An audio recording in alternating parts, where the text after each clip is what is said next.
Now please confirm, is the screen visible or no?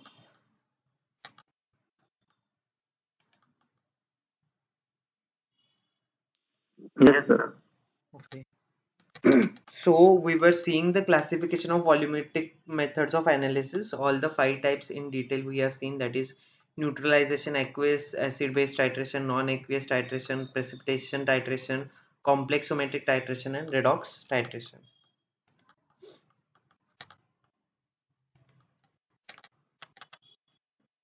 Next, moving forward, we would be seeing some basic terminologies or basic requirements while studying this neutralization this all the volumetric methods. We need to know basic things, okay, like about the methods of expressing the concentration. तो आप सबको ये तो basic चीज पता होंगे, but हम फिर से एक बार रिवाइज कर लेंगे. तो मेथड्स ऑफ एक्सप्रेसिंग कॉन्सेंट्रेशंस में हम देखते हैं नॉर्मेलिटी, मोलैलिटी, मोरालिटी. ओके, तो यहाँ पे हम फर्स्ट देखेंगे दैट इज नॉर्मेलिटी. तो नॉर्मेलिटी जब हम बोलते हैं तो उसमें आता है कि मतलब उसका डेफिनेशन यहाँ पे दिया गया है. The normality of a solution is defined as the number of gram equivalent present per litre of solution. Okay, अब आप बोलोगे कि जीपैट में ये सब पूछा जाता है क्या? तो जीपैट में एकदम इजी से इजी एमसीक्यू भी आते हैं, जैसे कि नॉर्मेलिटी की डेफिनेशन पे भी एमसीक्यू आ चुके हैं. ओके, क्या होता है कि डेफिनेशन दी गई होती है, the dash dash of a solution is defined as number of gram equivalent present per litre of solution.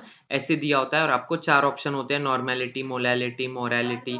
Okay, जो भी है आपको 4 ऑप्शन होंगे. तो आपको उसमें से बताना है कि जिसमें क्या है, number of gram equivalent per litre of solution है, तो वो आपका नॉर्मेलिटी है. ओके, एकदम बेसिक से बेसिक एमसीक्यू आते हैं जीपैट में, तो ये बहुत ज़्यादा इंपॉर्टेंट है. So normality equals to number of gram equivalents per litre, जो कि वॉल्यूम है इन लीटर्स, हमें यहाँ पे कंसिडर करना है. अब जो ये ग्राम इक्विवेलेंट है, ये हम कैसे फाइंड करते हैं वो मैं आपको बताता हूँ. Okay, normality equals to number of gram equivalents upon volume that is in litres. तो ये जो ग्राम इक्विवेलेंट्स हैं, इक्विवेलेंट वेट, वो हम कैसे फाइंड करते हैं, तो यहाँ पे नीचे दिया गया है. Equivalent weight of N acid is that weight of it which contains 1 gram of replaceable hydrogen. किसी भी एसिड या बेस में हम क्या काउंट करते हैं, तो उसमें कितने रिप्लेसेबल हाइड्रोजन हैं, कितने हाइड्रोजन्स हैं, वो हम कंसिडर करते हैं. तो यहाँ पे इक्विवेलेंट वेट जो है, अगर हम एसिड का निकाल रहे हैं ग्राम इक्विवेलेंट, तो उसके हिसाब से हम क्या देखेंगे, उसमें 1 ग्राम ऑफ एसिड में कितना रिप्लेसेबल हाइड्रोजन है. Similarly equivalent weight of monobasic acid is equal to its molecular weight. जो मोनोबेसिक एसिड होते हैं, जिनमें एक ही हाइड्रोजन होता है, जो रिप्लेस नहीं कर सकते, वो वाले जो मोनोबेसिक एसिड है, उनका मॉलिक्यूलर वेट ही उनका इक्विवेलेंट वेट होता है. ओके, जैसे कि हाइड्रोक्लोरिक एसिड का यहाँ पे आप एग्जांपल देख लीजिए, मैंने यहाँ पे दिया है. ओके, हाइड्रोक्लोरिक एसिड में एक हाइड्रोजन है. ओके, तो मॉलिक्यूलर वेट जो है हाइड्रोक्लोरिक एसिड का, दैट इज 36.5 डिवाइड बाय 1. ये 1 क्या है, तो आपका रिप्लेसेबल हाइड्रोजन जो इसमें एक ही है, तो इसका मॉलिक्यूलर वेट ही इसका क्या है, ग्राम इक्विवेलेंट या equivalent weight, that is 36.5. Okay, next यहाँ पे जो सेकेंड एग्जाम्पल है वो H2SO4 है. Okay, H2SO4 sulphuric acid. तो उसका molecular weight upon it's basicity, उसकी बेसिसिटी मतलब क्या, तो यहाँ पे आप देखो बेसिसिटी के बारे में मैंने दिया है.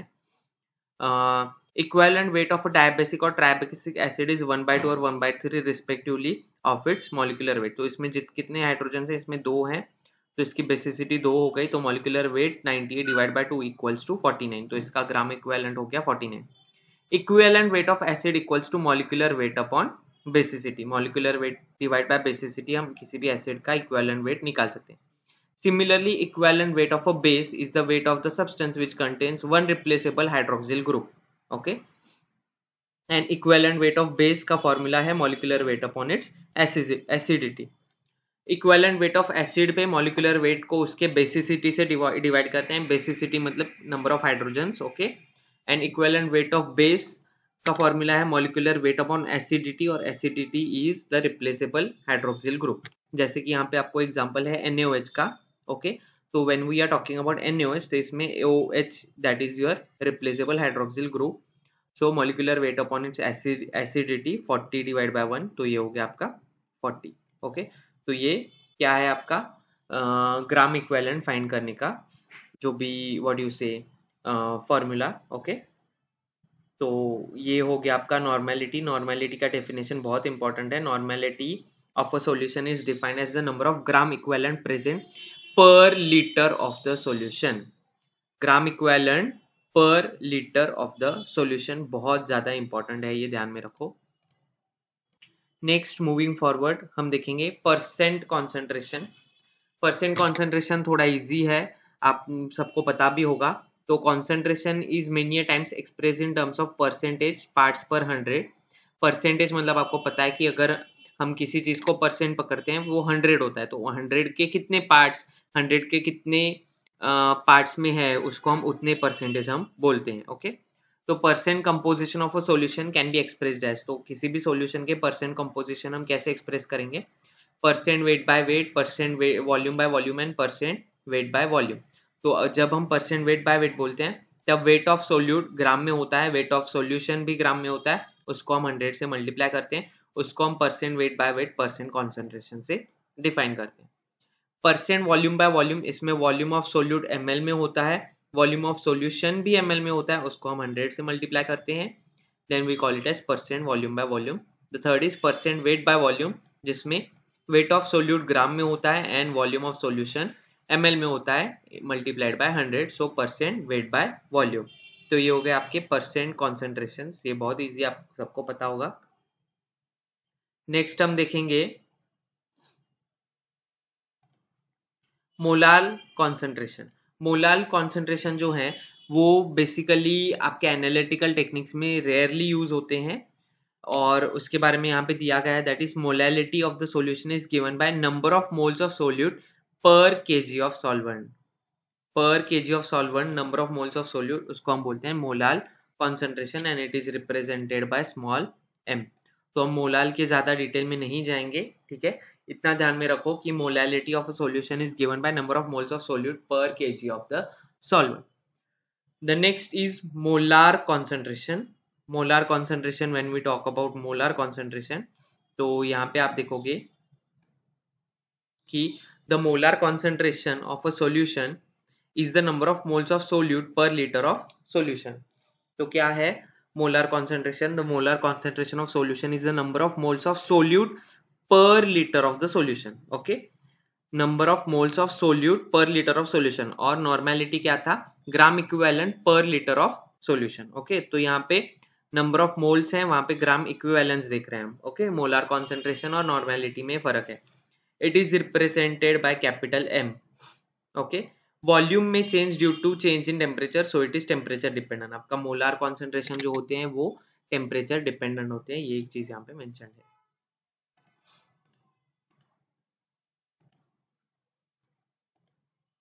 Next primary and secondary standards. पहले तो हम देखेंगे स्टैंडर्ड्स क्या है, फिर हम देखेंगे प्राइमरी स्टैंडर्ड्स क्या है, सेकेंडरी स्टैंडर्ड्स क्या है। जैसे मैंने आपको बताया इन द बिगनिंग कि वॉल्यूमेट्रिक टाइट्रेशन में हम क्या करने वाले हैं, हम एक रिएक्शन परफॉर्म करेंगे, और उस रिएक्शन के मदद से हम क्या डिटरमाइन करेंगे, हम डिटरमाइन करेंगे कि उसमें कि व्हाट मतलब क्या परसेंटेज का, क्या मोलैरिटी, क्या नॉर्मेलिटी का जो भी अननोन सॉल्यूशन है वो क्या है। ओके, वो हम उसमें डिटरमाइन करेंगे, उसका कॉन्सेंट्रेशन हम डिटरमाइन करेंगे, ठीक है। तो इस रिएक्शन में क्या होता है ना, एक अननोन सब्सटेंस होता है, दूसरा एक स्टैंडर्ड चीज होती है। ओके, स्टैंडर्ड किसको बोलते हैं? जिसका हमें उसका कॉन्सेंट्रेशन पता है। ओके, नोन कॉन्सेंट्रेशन का एक हम सॉल्यूशन लेते हैं और एक अननोन कॉन्सेंट्रेशन का, तो नोन को अननोन के साथ रिएक्ट करते हैं और हम अननोन के कॉन्सेंट्रेशन को फाइंड करते हैं इन योर टाइट्रेशन। तो ये जो स्टैंडर्ड सॉल्यूशन है वो दो टाइप के स्टैंडर्ड सॉल्यूशन होते हैं, एक होते हैं प्राइमरी स्टैंडर्ड, एक होते हैं सेकेंडरी स्टैंडर्ड। ओके, तो हम उस वो सब देखने वाले हैं, प्राइमरी स्टैंडर्ड्स क्या होते हैं और सेकेंडरी स्टैंडर्ड्स क्या होते हैं। व्हेन यू विल सी, तब आपको पूरा ये टाइट्रेशन का सिनेरियो क्लियर हो जाएगा कि क्या चल रहा है एक्चुअली इस टाइट्रेशन में। तो पहले हम देखते हैं primary and secondary standards. Okay, very pure reagents are use for standardisation. अब वॉल्यूमेट्रिक जो भी रिएक्शन हम कर रहे हैं उसमें जो स्टैंडर्ड सॉल्यूशन होगा वो सबसे ज्यादा प्योर होना चाहिए, स्टैंडर्डाइजेशन अगर हम उसको स्टैंडर्ड कंसिडर करते हैं तो। A solution whose concentration is accurately known is called as a standard solution। जिसका कॉन्सेंट्रेशन हमें एक्यूरेटली पता है उसको हम स्टैंडर्ड सॉल्यूशन बोलते हैं. The accurate weight of reagent is taken, dissolved and diluted to exact known volume of concentration and is calculated on theoretical basis. हम क्या करते हैं स्टैंडर्ड सॉल्यूशन बनाने के लिए? एक्यूरेट वेट लेते हैं, उसको एक्यूरेट वॉल्यूम में डालते हैं और हम उसको थेरोटिकल बेसिस पे कैलकुलेट करके बोलते हैं कि this is a standard solution जो हम इस टाइट्रेशन में यूज करने वाले हैं. The substance of high purity used in preparation of standard solution is known as primary standard solution. देखो, जो सब्सटेंस हम यूज करने वाले हैं स्टैंडर्ड सॉल्यूशन बनाने के लिए उसको हम प्राइमरी स्टैंडर्ड बोलेंगे और उससे हम जो सॉल्यूशन बनाएंगे उसको हम बोलेंगे primary standard solution.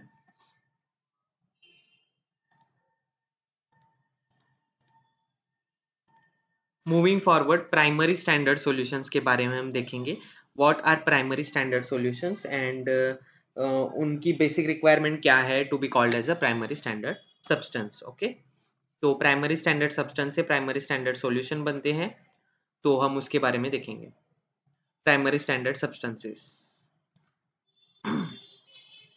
It must be easy to obtain, purify, to dry and to preserve in pure state. जो प्राइमरी स्टैंडर्ड सब्सटेंस होगा जिससे हम प्राइमरी स्टैंडर्ड सॉल्यूशन बनाएंगे वो सब्सटेंस इजी होना चाहिए मिलने में, प्यूरिफाई करने में, ड्राई करने में और उसका स्टोरेज भी इजी होना चाहिए. इन प्योर स्टेट हम उसको इजीली स्टोर कर पाए. It should be 100% pure, although 0.01 to 0.02% impurities is tolerable if accurately known. वो 100% प्योर होना चाहिए सब्सटेंस जो हम स्टैंडर्ड एज अ कंसिडर करने वाले हैं हमारे टाइट्रेशन में. 0.01 0.02% इम्प्योरिटी होगी तो वो भी हमें पता होनी चाहिए कि अगर उसमें इम्प्योरिटी है तो हम उस इम्प्योरिटी को फाइनल कैलकुलेशन में कैलकुलेट कर सकते हैं. It should be stable at atmospheric condition. Stable at atmospheric condition. Okay. It should not be hygroscopic. वो पानी एब्जॉर्ब करना नहीं चाहिए. वो जो भी सब्सटेंस है जिसको हम प्राइमरी स्टैंडर्ड सब्सटेंस लेने वाले हैं तो वो हाइग्रोस्कोपिक नहीं होना चाहिए और वो एटमॉस्फेरिक जो भी कंडीशन होगी बाहर की उस पर वो स्टेबल होना चाहिए. अनस्टेबल नहीं चलेगा. It should show high equivalence weight in order to reduce weighing error. उसने क्या दिखाना है? उसने हाई इक्विवेलेंस वेट दिखाना है in order to reduce weighing error. तो उसका वेइंग एरर नहीं होना चाहिए इसलिए उसका इक्विवेलेंस वेट जो है वो हाई होना चाहिए. Reaction with standard solution should be stoichiometric and practically instantaneous. मतलब क्या कि स्टैंडर्ड सॉल्यूशन के मतलब इसका जब हम स्टैंडर्ड सॉल्यूशन बनाएंगे इस स्टैंडर्ड सब्सटेंस का तो उसका जो अननोन कंपाउंड के साथ रिएक्शन होगा वो क्या है कि वो कैलकुलेट कर सकते हैं. ऐसे रिएक्शन होने चाहिए. स्टिचियोमेट्रिक मतलब क्या कि हम उसमें कितने नंबर ऑफ मोल्स कितने मॉलिक्यूल्स लिए वो इजीली कैलकुलेट हम कर सकें. और प्रैक्टिकली इंस्टेंटेनियस मतलब प्रैक्टिकली और थ्योरेटिकल वो दोनों चीजें यहाँ पे कोरिलेट होनी चाहिए. ऐसे नहीं होना चाहिए कि थ्योरेटिकल हमने बोला कि हाँ मैंने इसके 4 मॉलिक्यूल लिए उसके 2 लिए और मैंने रिएक्शन किया. तो जो हम प्रैक्टिकली कर रहे हैं और जो हम थ्योरेटिकली कर रहे हैं वो दोनों चीजें स्टैंडर्ड सॉल्यूशन के केस में सेम होनी चाहिए. Can be determined by simple indications. Okay, ये जो स्टैंडर्ड सब्सटेंसेस हैं ये सिंपल इंडिकेशन से डिटरमाइन होने चाहिए. There should not be any difference between end point and theoretical equivalence point. Okay, तो जो एंड पॉइंट हम प्रैक्टिकली जो टाइट्रेशन परफॉर्म करने के बाद हमें मिलेगा और थ्योरेटिकली हम जो एंड पॉइंट फाइंड करेंगे उसमें क्या है there should not be any difference. उसमें कुछ भी डिफरेंस नहीं होना चाहिए जो थ्योरेटिकल और प्रैक्टिकल एंड पॉइंट हम कैलकुलेट करने वाले हैं. It should be readily soluble under the conditions. मतलब क्या कि जैसे कि जो भी सॉल्वेंट है उस सॉल्वेंट में वो इजीली सोल्यूबल होना चाहिए उस कंडीशन में. Okay, it should not have water of hydration. वो स्टैंडर्ड सब्सटेंस में वाटर ऑफ हाइड्रेशन नहीं होना चाहिए. जैसे हम देखते हैं NaOH.2H2O. ओके, तो उसमें वाटर ऑफ हाइड्रेशन नहीं होना चाहिए. ये .2H2O .4H2O जो भी है वो उसमें नहीं होना चाहिए. जैसे हमने पहले भी देखा substance should not B hygroscopic तो उसमें वाटर ऑफ हाइड्रेशन भी नहीं होना चाहिए. The next is it is not always possible to satisfy all the requirements of primary standard but the requirements mentioned above should be met at all this as closely as possible. अब ऐसा तो नहीं है हमें ऐसा एक compound मिल जाएगा जिसमें ये सब क्वालिटीज होंगी. ओके, बट मैक्सिमम क्वालिटीज होनी चाहिए जो अबाव मेंशन है और उसके बेसिस पे हम स्टैंडर्ड सब्सटेंस सिलेक्ट करेंगे और उस स्टैंडर्ड सब्सटेंस की मदद से हम क्या करेंगे, स्टैंडर्ड सॉल्यूशन बनाएंगे। Commonly used primary standards are sodium carbonate, potassium hydrogen thalate, succinic acid, benzoic acid, adipic acid in acid-base titration, potassium dichromate, copper sulfate in redox titrations, silver nitrate, sodium chloride, potassium chloride in precipitation titration. तो ये हर एक titration में कौन सा primary standard use होता है वो यहाँ पे मेंशन है। Sodium carbonate, potassium hydrogen phthalate, succinic acid, benzoic acid, adipic acid या एसिड बेस में, potassium dichromate, copper sulphate redox में, silver nitrate, sodium chloride, potassium chloride precipitation reactions में। Constant boiling hydrochloric acid can also be used as a primary standard. Constant boiling hydrochloric acid को भी हम primary standard के लिए use कर सकते हैं। ओके, तो ये भी एक एक्स्ट्रा इंफॉर्मेशन है जो पूछी जा सकती है।